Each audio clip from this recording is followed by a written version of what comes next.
Husky Energy stated that they're allotting close to half of their capital spending for 2017 in Saskatchewan earlier this week, which will total over $1 billion.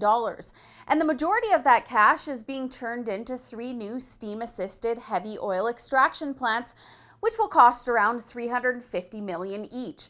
The company says that the decision is a transition to what they're now calling low-sustaining capital operations. And it's excellent that things are picking up in the oil and gas industry due to relatively steady market pricing. But the fact that companies aren't investing in Alberta should sound the alarm bells for the NDP government.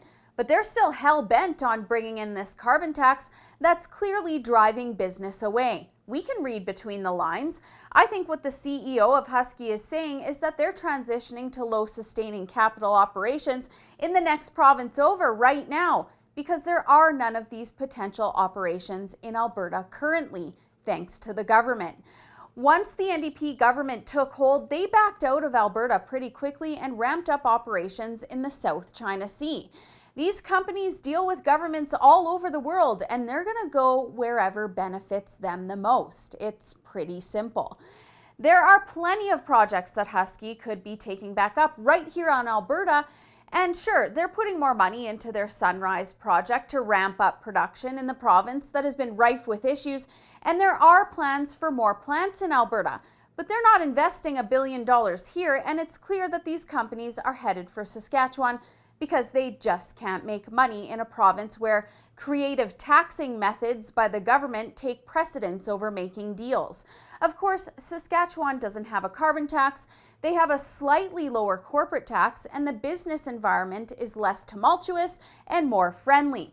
So they prefer to invest their money and create jobs right next door. And Husky aren't the only ones that are increasing their expenditures in the province.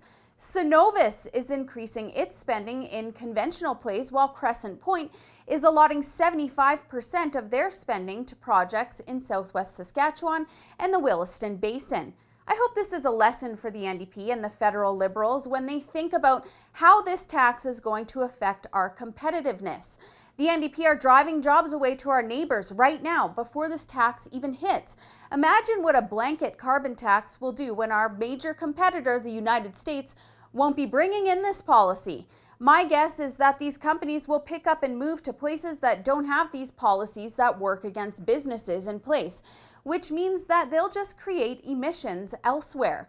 Unfortunately, though, Rachel Notley and her NDP caucus don't realize that their ideological plans that trump reality just don't and won't work, and that's obvious when it comes to what's going on in Saskatchewan right now. For the Rebel.media, I'm Holly Nicholas.